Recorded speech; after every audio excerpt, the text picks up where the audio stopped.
a total sweetheart and one of my favorite people. Please welcome to the stage, Amy Jo Johnson.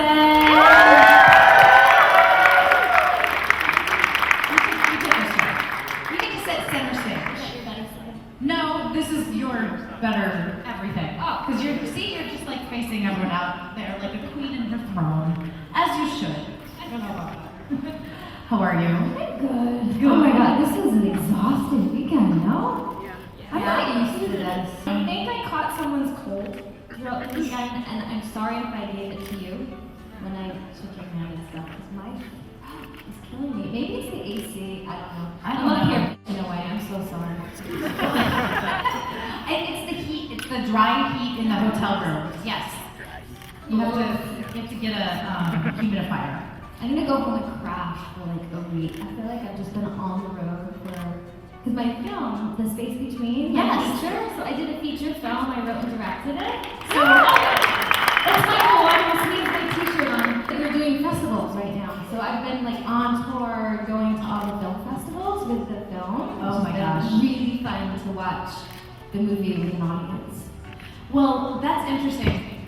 The whole process of writing, directing, and producing, and now seeing the film complete, I want to talk more about that. But let's go back to the beginning of your career.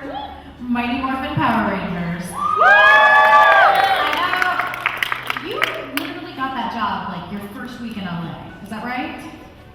Not exactly. So I moved to LA January. I followed a boy out there. I followed him in my car, and he had his little red Miata.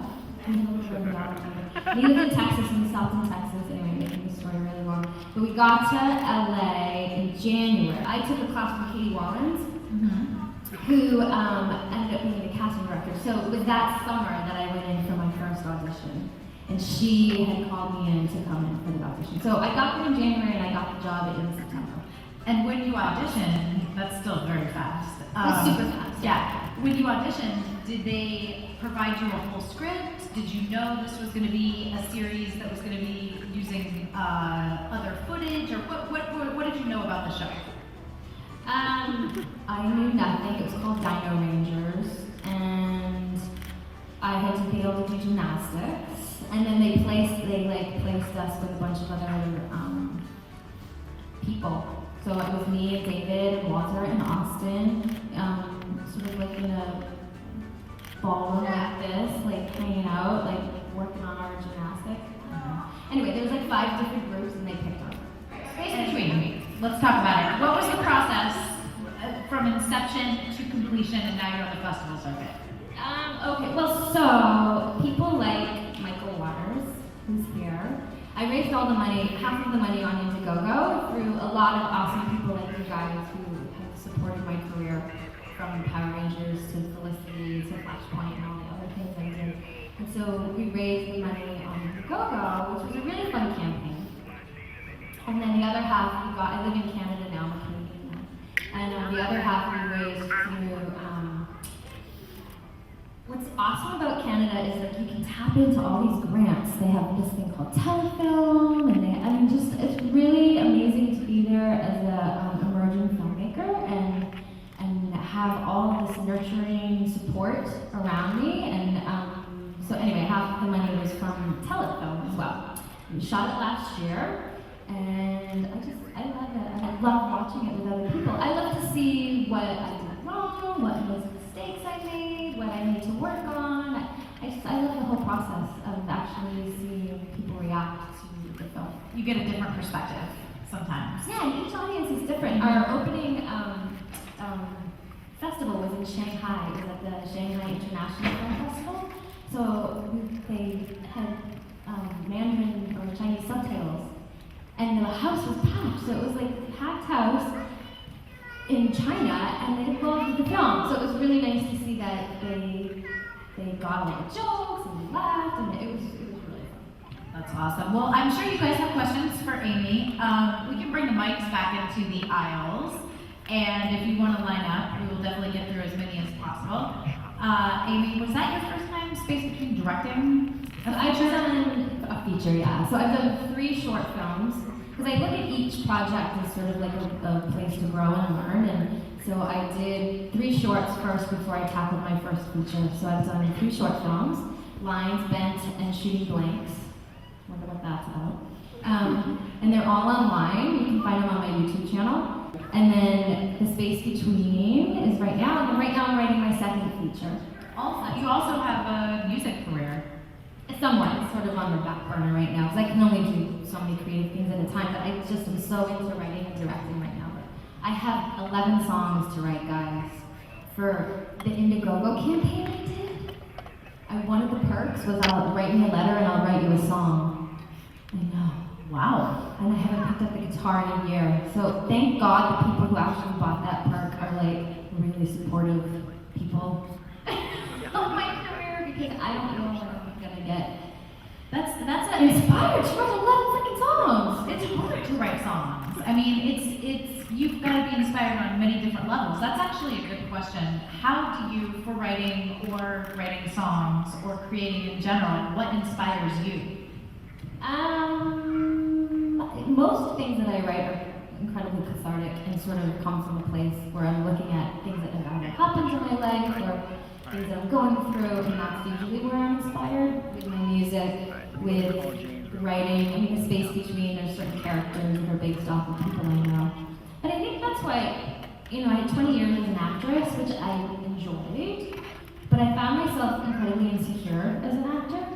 And then for some reason becoming a filmmaker, and I feel like I found my ground, my footing, and my confidence within it, because I feel like I actually have something I can say, and I can figure out what I'm going to say. Whereas being an actor, it's like you're basically saying other people's things, other people's words, right? Yeah. I mean, when you're the one directing or writing, you get to put your artistic thumbprint on more than just one performance. You get to affect the whole storyline. Yeah, and put on. Because me and my producing partner, we produced it, I wrote it, directed it, in it, and then it's like, and filming a film is like having a giant sandbox, and like you're in there and you're asking all these other kids to come play with you in the sandbox, and hopefully y'all can play well together. Or you don't, right? Or you do it, we did. But when you're in charge, then you can get rid of it. Yeah, you're not playing well in the sandbox. Get on the sandbox. Did you have a question? Come on up. Hi, Amy. Thank you for coming to Providence. If you weren't doing acting, writing, directing, or music, was there any other career that you would have liked to pursue? If it wasn't in like the entertainment? Yes. I don't know. It's funny because right now as I'm writing Killing Juliet. Yes. It does. Yes. When I'm writing, it's really about this woman who's sort of like she's sort of a reflection of me, but it's not about me. But she went and had this career where she was pursuing an acting career, and sort of looking back, it was because of her relationship with her dad, sort of trying to get him to be proud of her and prove something to him. And then she wakes up at 35 and basically, what is it that I'm striving so hard to do, and what can I do? What else can I do? And since I was 7 years old, for some reason, all I wanted to do was perform, and so I've never even tried to wrap my brain around anything else. And becoming a filmmaker now, and writing and directing, I feel like I've actually found the thing I've always wanted to do, and absolutely love doing. Hello. I was wondering how you feel about Susie Q today, and if you have a following for it, because it's one of my favorite childhood movies, and it just, I still watch it to this day, and it speaks to me. Oh, how do you watch it? Because I have been trying to find it for my daughter, and you can't get it. Like, they don't have it on. Sometimes it's hard to find, movies from before the digital age. Totally. I mean, It's on YouTube, but it's kind of like so I've tried to watch it with Frankie, and she just, kids today, they can't watch on YouTube videos. It's like, Anyway, that was my first job I did after Power Rangers. And when I had asked Lee Shuki, who was the producer, actually sort of handed me that as a gift to shoot that film.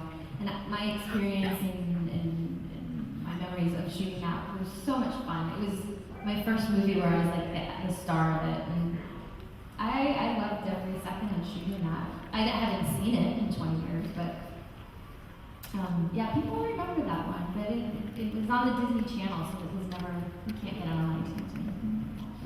Thank you. Yeah, thank you. What is your writing process like? Oh God, right now I'm in hell. At least she's honest. For me, like basically, like get the first draft out, no matter what. Write until you write the end, because I think if you don't ever get to the end of the first draft, you really feel like you're not in it yet, like you don't have something to mold and create and work with. So I wrote the first draft of this within like 3 weeks. I just went, and then now it's taking 6 months. I'm like, it's almost like a puzzle, like you're working a puzzle out in your head, because they're all the pieces, and then they fall out of the rafters, like, oh, what about this? And then, so for me, writing is a lot of discovery, right? Like it's like just a lot of ruminating and letting it breathe, and sitting in coffee shops and, you know, going bonkers and crazy because you don't talk to another single soul in 12 hours, and then you're like, oh, right, you know, I don't know, I love it and I hate it all at the same time, especially because I'm right now in like the painful part. But usually when it gets really painful, it's about to break through, and then you get somewhere. Hi. Hello, Amy. I was wondering, what are your thoughts of the new Power Ranger movie? I thought they looked cooler than we were. Honestly, we were like the bratty popular kids. Like, they look like, aren't they like, it's like different. They're like kind of the underdogs and stuff, right? And they get to have like powers. Like they get superpowers. We didn't get we just drove giant machines. Hi. Hi, Amy Jo. My name is Bryan. First off, I would like to say that you were one of my first live-action childhood crushes, so, and you're beautiful now. And probably a lot of people in this room. Yeah. Raise your hand if Amy was your first crush. Try not to think about that too much. Oh, I'm sorry. I don't know what that really means. Well, I was like 12. It's fine, it's harmless. No, let's not talk about this. The question is, what is your favorite Kimberly arc from the show? Kimberly arc. Wow, I don't think I thought that deeply about that. But my favorite show to shoot would have been, I liked what was the one about the flowers, Bloom of Doom or something like that. I also liked doing a couple episodes of Dave Jokes where we had to like switch places, or we became power punks. I liked the ones where I had to like turn bad or something. Those were always fun to me. Thank you. Thank you. Hi. Hi. My question for you is, I don't really hear many people talk about it, but your Lifetime movie, The Perfect Body, I think that's what it's called. Yeah. How was that working on that? Because I thought it was a really good Yeah, film. you know what? In hindsight, I'm really sort of proud of that kind of little NBC movie of the week. That they actually started showing in like health classes and stuff across to help. It was a movie about a girl with anorexia, and so I think it actually somewhat helped a lot of girls. So it was nice to be a part of that. But shooting it was so much fun. Again, it was in Vancouver, like Susie Q was. So it was nice to go back there, and there was this. Kathy Rigby played the coach, right? So I was a gymnast growing up, so to actually have met her and have act with her was kind of really fun. And my stunt double was an Olympian gymnast too, so that's really cool. It was really cool. It was fun to have like be surrounded by all these gymnasts and stuff. Yeah, it was a good experience. Do you have a standout project over the years? I mean, it's hard to pick one character and say you prefer them over another character, but do you have a project that was like really special to you? I think there's three. I mean, Power Rangers was my first job I ever had, so that's always dear to me. Felicity was probably, looking back, the thing I was most proud of, especially having it been created by J.J. Abrams and just the people that came on with it, and the directors, the talent that they had come through. It was just really special to be a part of. But then for me, Flashpoint, which was the last series. Was the last series I did in Toronto, which brought me to Toronto, which is my home now, which I love there. And those guys that I did the show with, all of them, I was the only girl who played a cop, and everybody else was a guy cop. They just became my family. Like they were, and I really think I found my footing and my confidence doing that show. I also had my daughter during that time. It was just a really, really good time in my life shooting that. And I actually realized, because I had fled Los Angeles like 3 years before and moved my life to Montreal because I thought I hated acting. And I realized within doing Flashpoint that I didn't hate acting, I needed to get myself out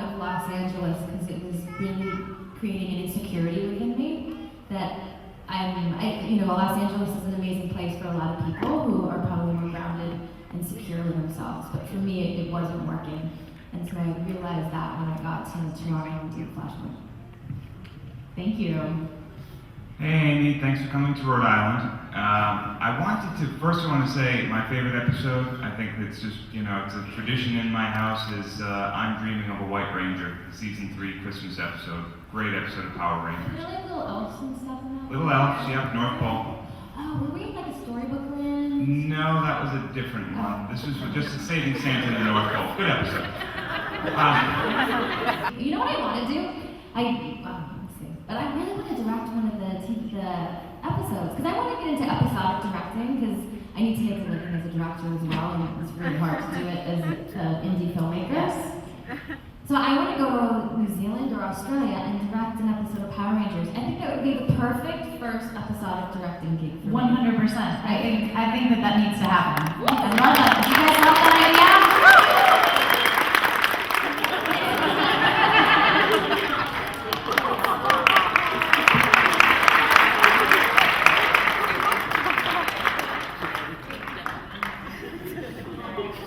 Hi, Amy Jo.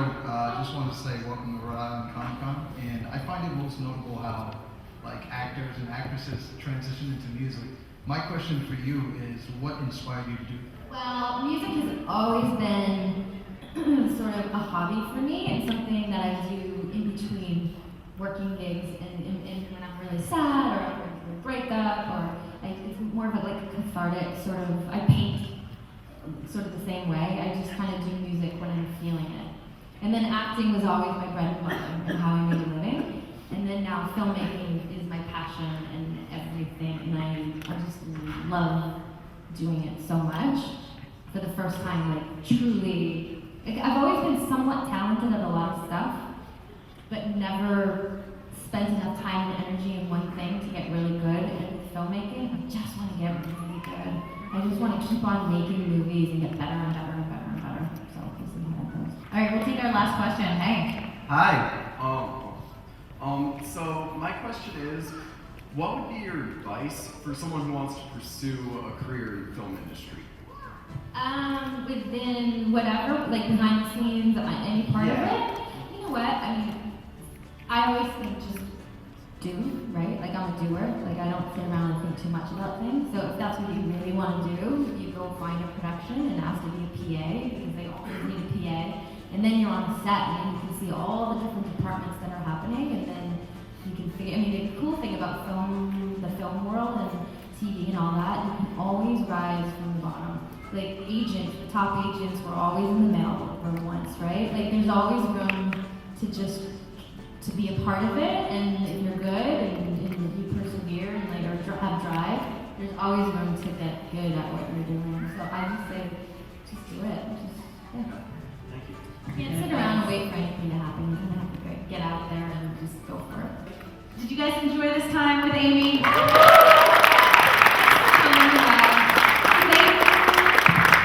you so much for coming, and make sure you follow her on social media. Check out her film. It's the space between featurefilm.com is where everything about my film is on there, and then I'm on Twitter and on Facebook and Instagram. Give one more big round of applause to Amy.